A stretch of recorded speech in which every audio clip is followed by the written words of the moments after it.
welcome to the Ray Harryhausen podcast, the show dedicated to the life, career and films of a special effects titan. Join us as we host in-depth discussions about the work, influences and legacy of this uniquely talented filmmaker. Brought to you by the Ray and Diana Harryhausen Foundation, we will be delving into Ray's archive to bring a unique insight into his work, including exclusive audio from the man himself from our own archives. We will be joined by special guests for retrospectives, exclusive announcements and competitions. So this podcast is a must-listen for all fans of the world of Ray Harryhausen, animation and classic filmmaking. Hello and welcome to this very special edition of the Ray Harryhausen podcast. All of the editions are of course very special, but this one in particular because it would be very special to Ray Harryhausen himself. I'm joined by Phil Nichols from the Ray Bradbury. How do you describe yourself, Phil? It's not a Ray Bradbury Foundation. How do you describe your organisation? Well, where I am at the moment is the Centre for Ray Bradbury Studies, which is part of Indiana University. But this isn't where I'm personally normally based. I'm based in Wolverhampton, where I work for the University of Wolverhampton. But I'm an advisor to the Centre for Ray Bradbury Studies, and that's where I am today. So it would be fair to say that you're the kind of the go-to person for any Ray Bradbury sort of information. How did that happen? How have you become, if you like, in inverted commas, a curator? Would it be fair to call you the curator of Mr. Bradbury's legacy? Not quite. There are other people who I think ought to be given that credit, but I'm sort of specialised in Bradbury's media work. And I started purely as a fan many years ago. I started a website probably about 15 years ago, just collecting together all the information I had about Bradbury's film, radio, TV work. And it just grew from there. And then I ended up doing a PhD studying that, which I've just completed. Well, it's kind of perfect that we're speaking together because, of course, I'm joined again by our collections manager, Connor Heaney. And Connor, what you do here at the Foundation as collections manager kind of overlaps, if you like, with the work that Phil does with Ray Bradbury and his legacy, doesn't it? And hello. Yes, hello, and that's right. It's incredible how many parallels there are, really, for two men, two best friends, born in the same year, and who went on to have such incredible careers and their own specific paths. To have an archive for each of these men and the amount of material that they collected over the years is really fascinating, and it's going to be very interesting to compare the kind of work that we do with the work that the Centre for Ray Bradbury Studies carries out, and to hear some of the things that you're working on just now, Phil. But I guess the main thing to look forward to for both of us is the year 2020, which of course will be the centenary for Ray Harryhausen and for Ray Bradbury, and there'll be celebrations for both, and hopefully we'll also be able to overlap those as well. Just to touch on that, what kind of things are you working on right now, Phil? Well, everything's still very much in the sort of speculative phase at the moment. We've had some meetings this week where we've started discussing potential events. It's likely that there'll be some kind of event in Ray Bradbury's hometown, which is Waukegan, Illinois. I'd like to put something on in the UK, in Wolverhampton, where I work. And I'd love there to be something in Los Angeles as well, which is where Ray Bradbury made his home for, well, most of his life. And of course, it was in Los Angeles that the two Rays met for the first time. So in my mind, the ideal thing would be to have some kind of link-up of these two centenaries in 2020 and have some kind of combined screening. And LA would be the best place to do that, but I'm sure we could figure out other places as well. Well, the ideal thing is to have a screening of The Beast from 20,000 Fathoms, which was surprisingly their one and only collaboration. And Warner Brothers have done a spectacular HD remastering and restoration of Beast. And I'm wondering, Phil, have you had a chance to see that, the new Blu-ray version? Yes, I have, but I've only seen it on a small screen, and it's one of those films that I've always wanted to see large scale, because I'm sure that Beast is supposed to be enormous, but I've only ever seen him on TV. Well, we do a variety of talks, and I'm sure Connor would be delighted to do a talk in 2020 with a special presentation of Beast and with some of the artefacts. Connor, what artefacts do we have that we could bring along and support a screening with Phil? The Beast from 20,000 Fathoms is obviously one of Ray's earliest films, and as such, there is less material for that as there would be for a film such as Clash of the Titans. However, we still do have the original Beast skull, the resin skull created by Ray Harryhausen for the Redosaurus. And we also have the lighthouse. Believe it or not, we have the lighthouse from the film, the miniature lighthouse which Ray created for that iconic scene taken from the Ray Bradbury novel, The Foghorn. We also have a prototype of the Redosaurus, which is in remarkably good condition. We suspect that Ray Harryhausen came across some particularly good latex for the mould for this prototype creature, and so all of this material is available for display for a celebration of the Beast from 20,000 Fathoms. And what I think is great about seeing these films on the big screen is that it takes you back in time. It gives you that feeling really of sitting in an audience in the mid-1950s and being just enthralled by the magic on screen, which is how the films are supposed to be watched, and also brings you back to that feeling of movie magic, which of course both Rays were so fond of. And interestingly, both Rays were friends, Phil. What can you tell us about the friendship? Because, of course, they didn't meet in the world of film and television. They kind of knew each other personally growing up, didn't they? They did. Their first meeting was around 1938, when they would have been about 18 years old. There's different accounts of how they met, but at least one account says that they met at Forry Ackerman's house. Now, Forry, as I'm sure many of your listeners will know, was a collector, an editor, an agent, a writer, very influential on a whole generation of young film fans growing up through his magazines. And Forry's house was full of stuff. He had loads of sort of memorabilia from the King Kong film, which Ray loved, Ray Bradbury loved, and Ray Harryhausen loved. And apparently they met at Forry's house. Harryhausen was there looking for photos of King Kong, and Ray was just there because he was there. Sorry, Bradbury was just there because he was there. And they met and they discovered they had a common interest. And very soon, Harryhausen invited Bradbury to go to his garage where he was putting together his little test films of dinosaurs. So this was back in 1938, long before either of them was famous or established or anything. And the extraordinary thing is, if they'd both become writers or both became filmmakers, you'd think, well, there's a certain synergy there because they will have worked in the same pool. But there couldn't have been anything more different, and yet they're both iconic Rays, both Ray B and Ray H, are both iconic people in their own right. And the very fact that we're talking about them today, and they reached a grand old age, and they kept their friendship intact. I mean, it's really remarkable that all of that survived for that many years. I mean, what do you put that down to, Phil? Do you have any kind of theory around that sort of longevity of friendship and collaboration? Well, they both spoke of never growing up. You know, they said that they, in their hearts, they were still 12-year-old boys or 13-year-old boys, the ones who'd seen King Kong in first run back in 1933. So they had that shared interest. I wonder also whether the friendship remained so strong because they were separated by thousands of miles for a lot of the time. Because, of course, Harryhausen moved to Europe and lived in England. Bradbury started off in the Midwest of the US and moved to Los Angeles and then stayed there for the rest of his life. They kept a long-distance friendship, and there was a long correspondence between them. They were always writing backwards and forwards. And there are some of the letters here at the Centre for Ray Bradbury Studies, and they're great fun to read. Typically, Harryhausen will write to Dear Brother Ray. He'll sign off as The Other Ray.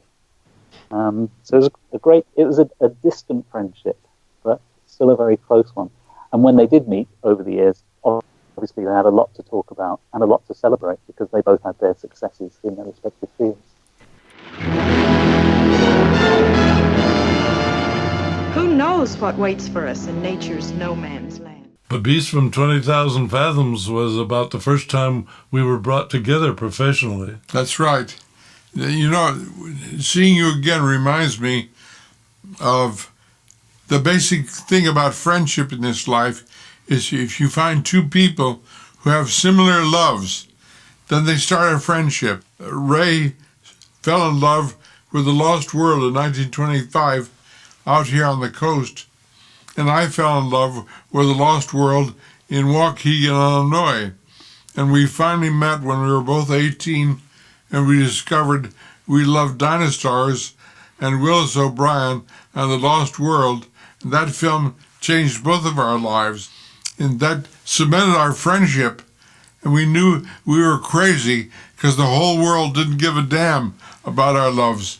So we stuck together, hoping that someday he would animate dinosaurs and I'd write the screenplays. And that's how it finally turned out. And I remember we had long conversations. Ray lived in Venice and I lived in Leimert Park.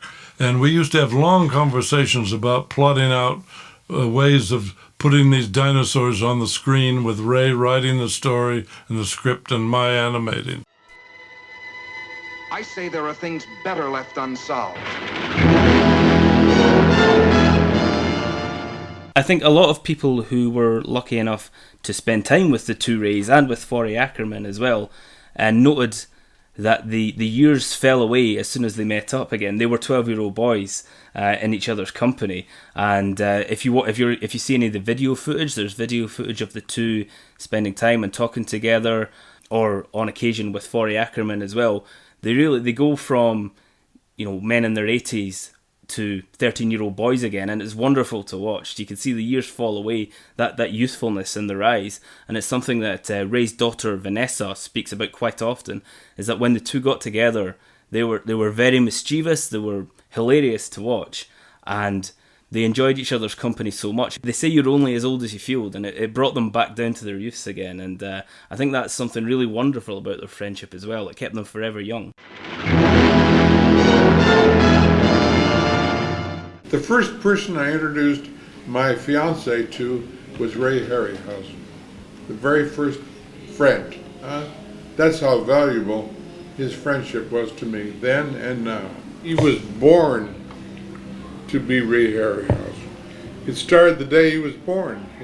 It's not an accumulation. You'll learn other things later, but the spirit is there to begin with. And the spirit wants to learn and accrues the knowledge, but you didn't suddenly discover, because you discovered that the day you were born, and grew up to become himself. Unbelievable, fantastic, but I tell you, it could happen. It could happen. It could happen. It could happen. I wonder if you know this little fact as well. Harryhausen was Bradbury's best man when he got married in 1947. And there's a nice little anecdote in one of Bradbury's books about how after the wedding ceremony they piled into Harryhausen's car and he took them across town to wherever they were going next. So it was a very close friendship when they were together. Like a family almost. Yeah. Susan Bradbury was interviewed at the memorial service in 2013, and when she spoke to me, she spoke in terms of Uncle Ray. Because Ray Harryhausen was very much considered to be her Uncle Ray, and so on. We're going to go to a clip of that now. This hasn't been heard before. These were filmed and recorded in 2013 when lots of people came to Ray's memorial. So let's take a listen.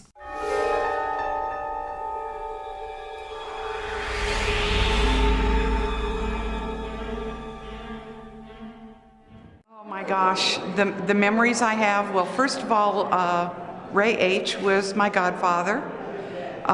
He has been in my life, all my life. My mother didn't learn to drive until I was about 9, and I remember Uncle Ray getting us all in the car and driving out to Malibu to a place called the Alligator Farm. And it was just a reptile farm, and it was just absolutely wonderful. In later years, Uncle Ray and Aunt Diana let me live with them for a while, and wonderful memories of Laurel and Hardy movies, long walks in Kensington Gardens with Uncle Ray. He was just always there, as was Diana. My father loved Uncle Ray more than I think any person on this earth. Uncle Ray was the best man at my dad and my mom's wedding. And he was just always in my life, and I will miss him so much. But I know he and Daddy are just having the most wonderful time right now, eating hamburgers, watching Laurel and Hardy, coming up with some wonderful ideas. That Uncle Ray will do the monsters and Daddy will write the story, and I know they're in a good place together. I think they both stayed so vital because mentally they were still those 18-year-old boys. I know my dad never grew up, and that's why he was so wonderful. And I think Uncle Ray in his own way didn't grow up either. It's fascinating to hear Ray Bradbury's daughter talking there and seeing Ray Harryhausen very much as an uncle. In terms of personality types, both of them presented as being quite jovial and friendly. Ray Harryhausen, however, if he didn't have something positive to say about production, he would often say nothing at all.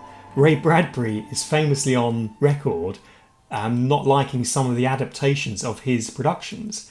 Most surprisingly, from my point of view, is the television version of the Martian Chronicles with Rock Hudson, which is a very personal favourite of mine, both the book and the adaptation, and I enjoyed both enormously. And I was very surprised in more recent years when I bought the soundtrack, the Stanley Myers soundtrack to Chronicles, to find out that Ray Bradbury was really quite furious with that adaptation. And I'm just wondering how much of that is fascinating to you, Phil, you know, researching what worked and what didn't, and how adaptations played, because the one collaboration with Ray Harryhausen was eminently successful.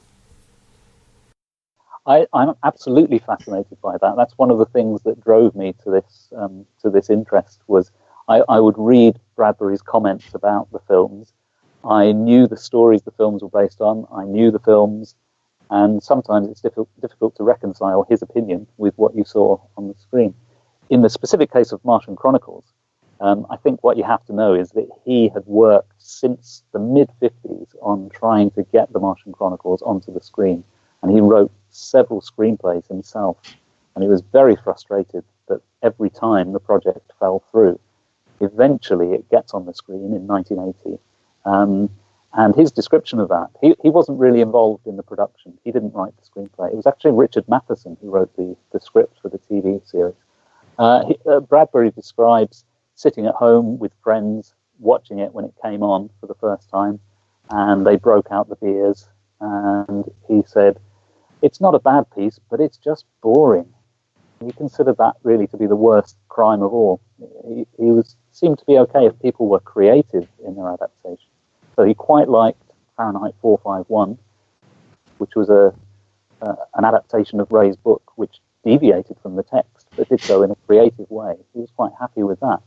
But the Martian Chronicles he just found tedious. It was so slow, badly directed, was the major problem with that. In fact, he said he provided a list of possible directors to the production team. And the guy they chose was about the 30th on the list. And actually, it was a director who had a good reputation. Michael Anderson, who had previously directed The Dam Busters and Logan's Run. But he seemed to have run out of steam by the time he got to the Martian Chronicles.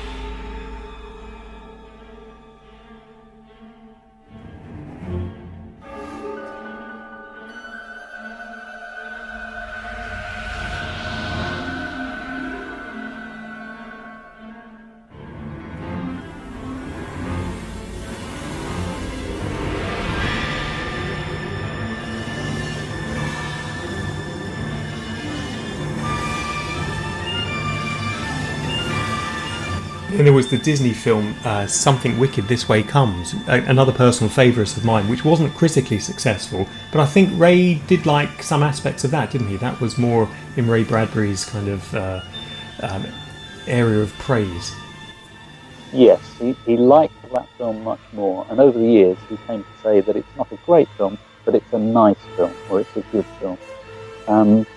And that one, I think, captures the essence of Bradbury probably better than any other film that's been made so far. The only problem with that film, I think, is the ending. It doesn't really solve the problem of the story very well. And it's not the same as the ending in the novel. So it's not as if they slipped up in doing a straightforward adaptation. They tried to do something different, and it didn't quite come off in the final edit.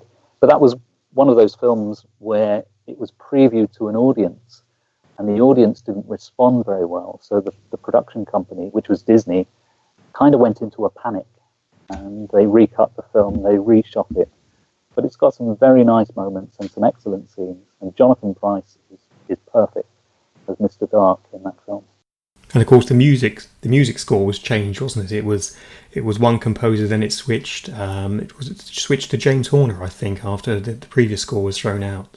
That's right. Originally, Georges Delerue, a very good French composer who had scored for Jack Clayton before. For whatever reason, it was decided that score didn't work, so they got James Horner in. And I think both scores actually do work. Both of them are very good. You can get both of them commercially, and they're both very good in their own right. But perhaps the Horner one was a bit more what an audience would expect to hear in a movie of that kind. In a state of suspended animation are the awesome creatures, the leviathans that roamed the earth at the dawn of time. And under certain conditions, a nuclear explosion could free one from his icy tomb. Then, guided by instinct, the beast would come back to the caverns of the deepest Atlantic where it was spawned. An armored giant, wreaking his prehistoric fury on modern man and his puny machines. Cities would be terrorized by the cruel intruder from the past. Populations crazed and panicked with fear by its destructive force. Granite and steel would crumble. Soldiers and their weapons would be powerless before the onslaught of the beast. The beast. The beast. The beast from 20,000 fathoms. So bringing it back to their relationship, why do you think they didn't work and collaborate together again? Is it, one of my theories is that their friendship was so solid that they didn't want to ruin it by making a film that either one of them thought was not as good as it could be. Because I know Beast and 20,000 Fathoms, Ray Bradbury only has positive things to say about it, and he wrote essays about it as well, didn't he? There were some other creative writings around Ray Harryhausen's work on that film. So such a, if you like, a golden time, a golden capsule in their lives, they probably felt they didn't want to risk cracking it perhaps with another creative adventure together. It has to be said they didn't actually work together on that film because somebody else wrote the script for it. Bradbury came in to see Harryhausen while he was working on the film, and apparently the producer said, "While you're here, would you like to take a look at the script?" And because we're having some problems with it. So Bradbury says, "Yes, I'll take a look." He's taken into an office, he reads through the script, and he says, "Well, I think this script isn't bad, but there's a scene in there that's similar to a story that I published in the Saturday Evening Post." And the producer's face goes white as he realizes, oh my God, we've lifted this story from Bradbury and we've forgotten that that's what we've done. Or something like that. It may have been totally innocent. Nobody quite knows, but Bradbury's account is that the producer probably had made a terrible mistake, and they decided to put things right by buying the rights to the Bradbury story. And of course, then they plaster his name all over the poster. So it's the Beast from 20,000 Fathoms from the Ray Bradbury Saturday Evening Post story. So the two Rays didn't actually work together on that film, but obviously their names were associated through it. As the years went by, I think probably the main reason they didn't work together is that they were working in different spheres. Harryhausen moved to Europe and established that very successful collaboration with Charles Schneer and got very much into these sort of mythological-based stories. Whereas Bradbury was trying to not only continue his career as a novelist and a short story writer, he was trying to write screenplays for Hollywood, mostly based on his own books, but occasionally based on other things. So I think they had their own priorities and they didn't quite mesh.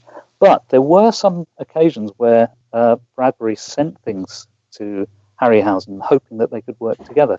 I had a note of one of them. In 1976, Bradbury sent a piece of work that he'd been working on, a thing called the Nefertiti Express, which is quite a bizarre little piece. He sent this outline to Harryhausen and hoped that they could work together on it.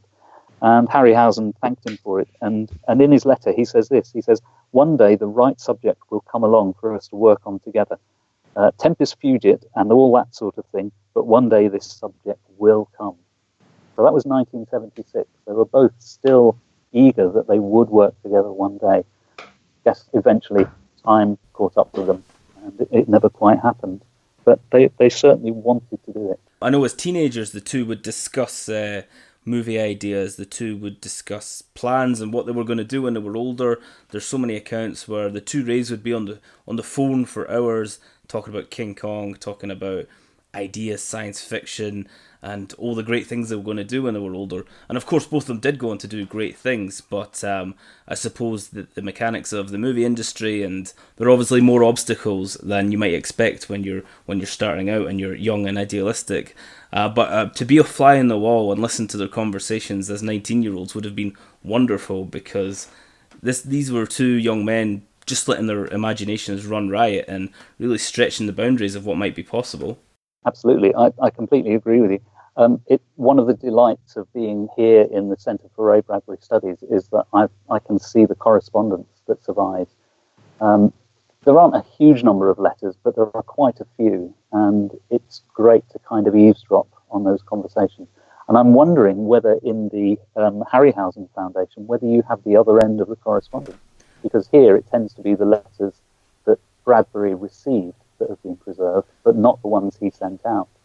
Tell us about the letters that Ray Bradbury wrote, because we have a vast wealth of material, over 50,000 items in our archive.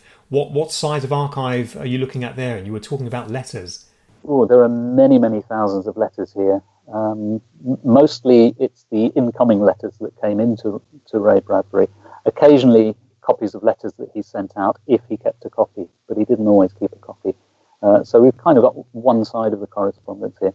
There's a whole cabinet devoted to letters from famous people. And it's fascinating to see the number of people that Bradbury knew over the years, filmmakers, actors, fellow writers, all sorts of people.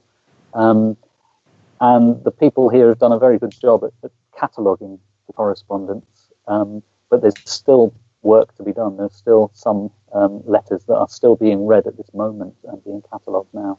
So he wrote, obviously he would have written to Ray Harryhausen. Connor, do we think we have, because Ray Harryhausen not only kept copies of the letters he sent, he kept everything he received. Yeah, undoubtedly, Ray kept everything, and I mean everything. So if you wrote Ray a fan letter in the 1970s, chances are we'll still have it here in the archive, and in particular letters from his good friend Ray Bradbury he kept, and they're carefully held within our archive. So John Landis, when we met him in Germany, asked me if we still had his postcards to Ray throughout the years, and of course we do. Ray kept them all, so we've got all these wonderful postcards from the Landis family throughout the years, where he'd think of Ray and just pop him a quick note to tell him where he was. So moving on to Ray Bradbury, we have all these letters from throughout the years, and I would say that Ray Bradbury's name is one that crops up almost more than anybody else's in the archive, with one or two exceptions, because he was so important to Ray, and their correspondence through the years was incredible. So we have copies of all of Ray Bradbury's books, and they're all personally signed, and it's really interesting, even just to look at the signatures, because it starts off to Ray, and then a few years later it's to Ray and Diana, and then a few years after that it's Ray, Diana and Vanessa. And there's always a little illustration, there's always a little message of some sort, and it's lovely not only just to have all of these books signed, but to see their personalised messages through the years. Now I wonder, it just can't be a coincidence. These two men were born in the same year. Is it something about being born and growing up in the 1930s and going through the Great Depression that caused both of these great men to keep all of their material, to keep everything, not just their models and their manuscripts and their scripts and so forth, but all related correspondence and every detail of their lives, in case it became of later use? Because I can see that the Ray Bradbury collection is astonishing, and as John says, we have 50,000 items here to work through, and it paints such an amazing story. And I think now that's what we're starting to realise, is that not only are the artefacts themselves interesting, but the way they link together and the story they tell and the picture that they build is so unique and so important. Absolutely. I tell you what, the collection you're describing sounds very similar to what's around me here in the Centre for Ray Bradbury Studies. In the room next to where I'm sitting at the moment is most of Ray Bradbury's papers, his manuscripts, his correspondence, and also loads of copies of Ray Bradbury's books. The room I'm sitting in at the moment is a reconstruction of Ray Bradbury's office. So it's got the actual furniture, the real typewriter. All of the books in this room that I'm in are books that were owned by Ray Bradbury, so they're his personal library. And also all the effects that he had. There's a model of a dinosaur behind me, a globe of Mars. There's all sorts of film memorabilia, toys, all sorts of stuff. And just like you've described Harryhausen keeping everything, Bradbury kept everything, pretty much. Well, we do know of some things that have disappeared over the years, but for the most part, he kept everything. And it's great to hear that you've got the Bradbury end of the correspondence. And interestingly, the way you described the office, you could have been talking about Ray Harryhausen's office. We've kept everything from Ray's office, his paraphernalia, his workshop, books he was sent. He had a vast library of books that he'd been sent. So it really does mirror the lives that they both had. So it's extraordinary that even though they worked in different fields, their day-to-day working practices, or the office that was in their house, would really find many common elements. Yes. And I think that theory that maybe they were both children of the Depression, and so they clung to everything that they had for fear that it might go away, I think that has some truth to it. I wonder also whether it comes from the fact that as children they were interested in things that were considered to be ephemeral. So things like comic books, movie serials, things that were not high culture and were expected to just be seen once and then thrown away. And they both collected. They were collectors. Here in the Bradbury Centre, they have the childhood scrapbooks that Bradbury kept. He would cut out the Buck Rogers comic strip from the newspaper and paste them into this scrapbook. And the weekend editions apparently were in colour, and the weekday editions were in black and white. And the young Ray Bradbury would colour them in so that the black and white ones would match the colour ones. So it's that kind of childhood thing of wanting to keep stuff because other people want to throw it away, I think is a large part of it. And then that carries on through their lives, and they keep everything that's around them. But I think they also both have the delight in creating as their work the very things that they loved as children. So Bradbury, okay, he wrote books. He also had a comic book series in later life. He had a TV series in later life. He did work for Disney. He helped with the designs for Epcot and Euro Disney. So he's kind of building his career out of the very things that delighted him as a child. And I'm sure Harryhausen is doing that to a large extent as well. He's bringing to life on the screen the fantastic creatures that he knew about from books and from earlier films as well. So I suppose they were both futurists in that sense, because that's Sid Mead calls himself a futurist, or is advertised as a futurist. So I suppose with involvement with the Epcot Centre and the whole idea of, you know, what would things look like in years to come, people would tap the brains of I was going to say people like Ray Bradbury, but there was no one else like Ray Bradbury, was there? There was just Ray Bradbury. I wonder what, in terms of Ray Bradbury's place in the literary firmament, I mean, amongst science fiction writers, he is obviously, without equal in some senses. In terms of his overall place as a literary giant, where does he fit? I mean, does he have a larger presence, would you say, on the global stage than in the US, or is it the opposite? Oh, that's a very good question. I think he probably is better known here than elsewhere in the world, but he is known in other countries, and his books do sell well all over the world. And here in the Bradbury Centre, they have editions from almost every country in the world. I was looking at a Russian edition the other day, and there are some other Eastern European countries represented in the collection. There's Japanese editions. So he was known throughout the world, and probably was one of the best-known science fiction writers to the general public, I think. In terms of reputation, I think Bradbury lived long enough to see that his reputation grew and grew, even after the point where he was writing the best work. You know, his best work probably was done in the 1950s and the 1960s. He carried on writing right through to his final days, but his best work was from that earlier era. But he lived long enough to see his work taught in schools, and then the following generations of writers crediting him with being a major influence.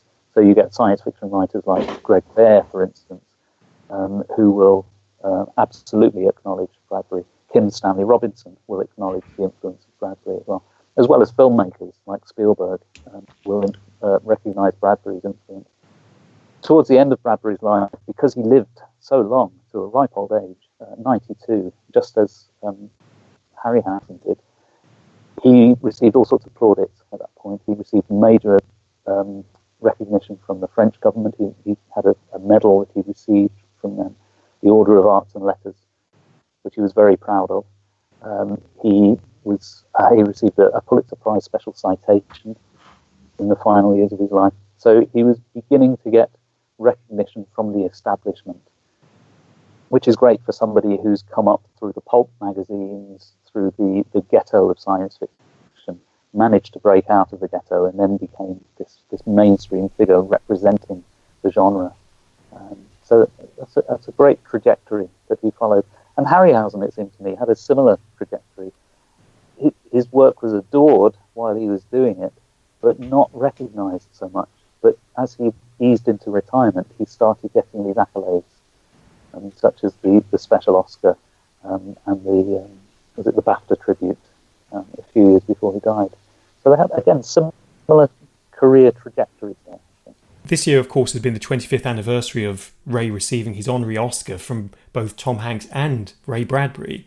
And if people want to see that, they can see it on our Facebook page, where we've had permission from the Academy of Motion Picture Arts and Sciences to stream the actual video, which we're very grateful to the Oscars. So thank you for that. I did want to say, when Ray Bradbury died, I was actually with Ray Harryhausen in his kitchen at the time, because in 2012 I was recording commentaries for all of Ray Harryhausen's films which didn't have commentary tracks, which was basically 85% of them. And I arrived in the morning and I knew that Ray Bradbury had died because it was overnight news, and I suspected that Ray Harryhausen knew as well. And he was in the kitchen, he had the papers opened, and there was quite a large obituary that had been put into, I think it was the Times that Ray used to read. And we discussed Ray Bradbury, and he said he was very sad. He knew that his health was failing, and he knew that the end was coming for him. And in less than 12 months, sadly, Ray Harryhausen left us, because he left us in May 2013. So in a little under a year later, he was gone as well. So he did say to me that virtually everyone he knew has died. So I suppose it's it's tricky, isn't it? Outliving friends and family and feeling that you're very much alone, and yet having the adulation, as you were saying, from Steven Spielberg for Ray Bradbury. Of course, all of those people, all of those younger filmmakers adored Ray Harryhausen as well. So as much as their friendship kept them together, their careers made sure that they would join for all eternity, in a sense.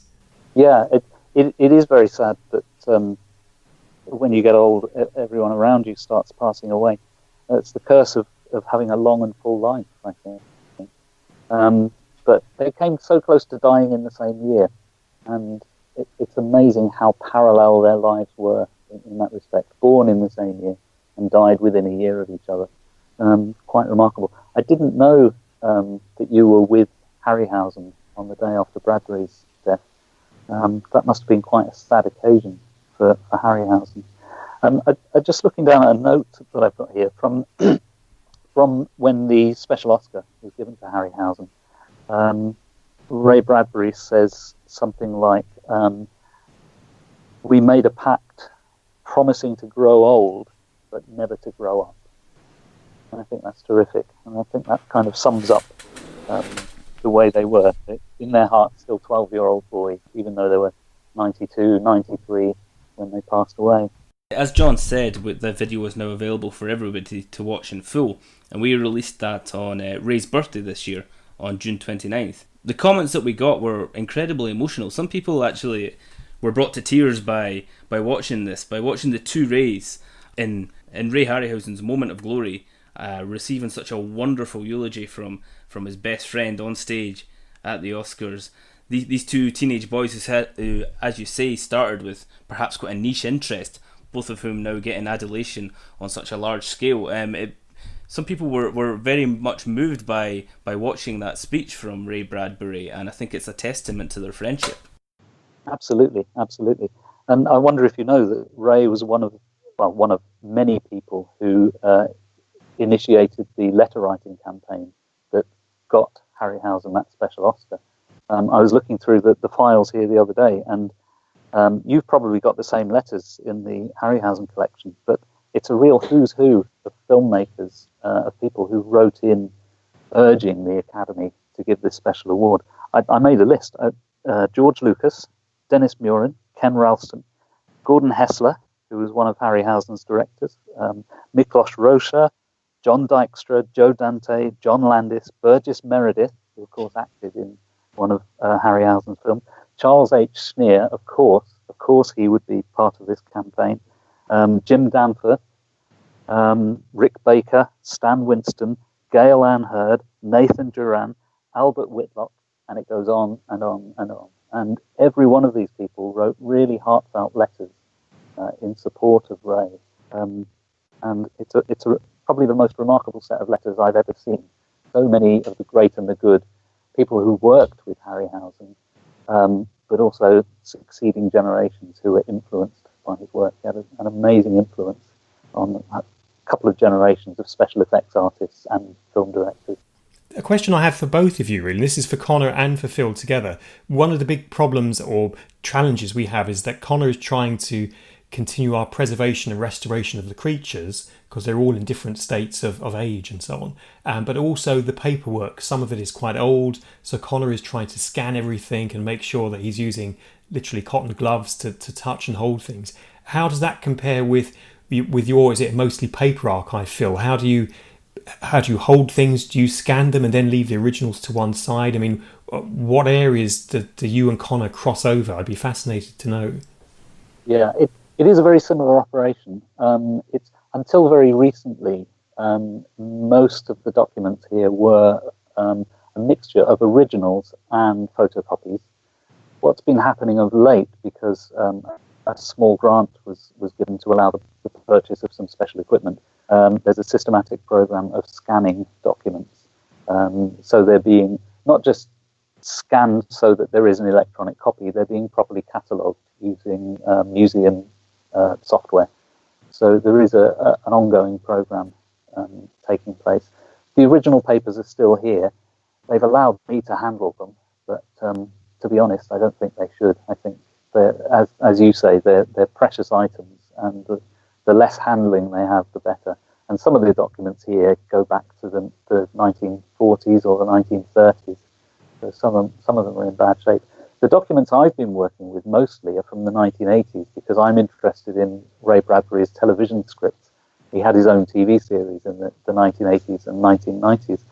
And the remarkable thing about that is around that time, people were using faxes an awful lot. And the correspondence between Bradbury and his producers was mostly done by fax. And they were using thermal paper. Oh no! So most of these faxes have faded away, and some have disappeared entirely, but most of them you can still read. So that's part of the preservation process here, is to scan those, to enhance them so that they can be read properly. And then the originals can be stored away out of the light so they don't age any further. Is there any way of recovering those? Because I used to have a thermal print fax. it was a nightmare if you had receipts come through that way. You needed it for your tax return and so on, because it would all start to fade. Is there any magical way with technology and iron filings or something to kind of recreate what was on them? Yeah, there are some tricks to do with using a hairdryer. Oh, right. But mostly it's a matter of getting a good scan, and then you can do contrast enhancement, and that brings the text back.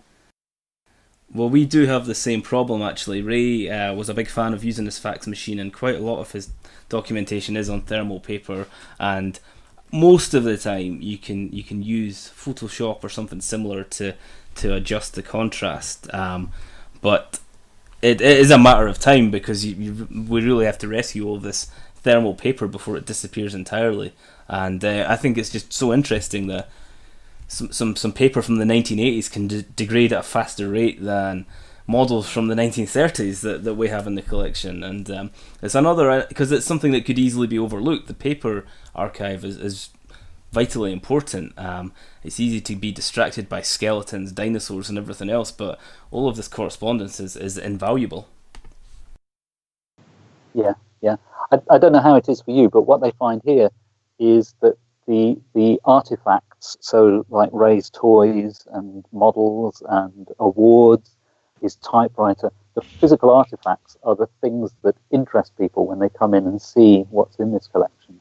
But the really important stuff is what's in the files, and of course they're not so interesting to look at to the layperson. To a researcher, obviously the papers are vitally important. So to me, what's in the files is the most interesting thing. But people who are shown around here to see what's here, they like to see the photos on the wall, the film posters, and all the models and toys lying up. Well, when myself and Connor give talks, and when we're writing for magazines, people are very interested in the films that weren't made. So for every Jason the Argonaut or Clash of the Titans, there'll be Ray's version of War of the Worlds or Force of the Trojans that never got made. In terms of Ray Bradbury, are there manuscripts you're looking for? Are there missing documents? Are there books that have famously gone missing that he never wanted released, and so on? What unpublished works can we look forward to, if any? Well, there are still quite a few unpublished short stories. That was one of Ray Bradbury's biggest things, of course, being a short story writer. So there are quite a few of those still around. Some of them maybe not good enough to be published in his lifetime, but maybe worthy of it as a kind of a retrospective thing now. There's no end of unfilmed screenplays as well, because he wrote endlessly for Hollywood from the 1950s onwards. And only a handful of films ever got made from his scripts. And that's my personal area of research.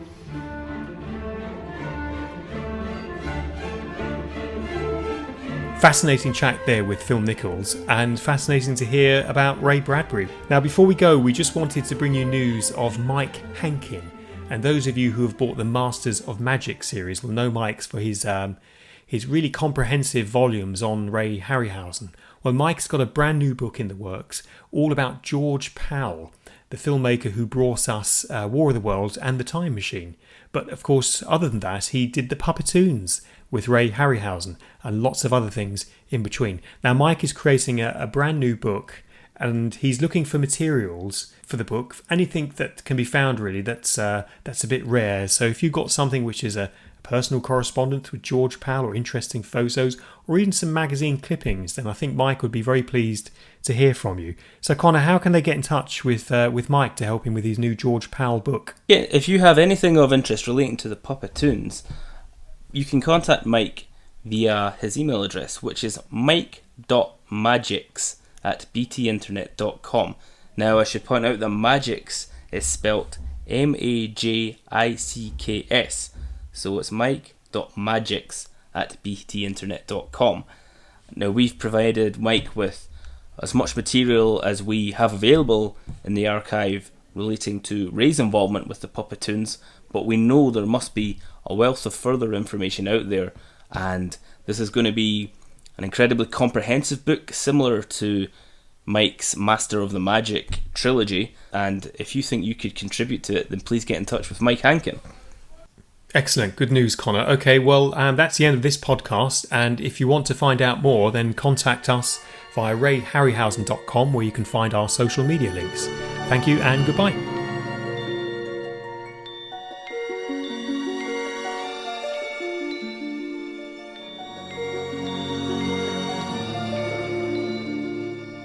Copyright in the Ray Harryhausen podcast is owned by the Ray and Diana Harryhausen Foundation, a registered charity, number SC001 419 2017.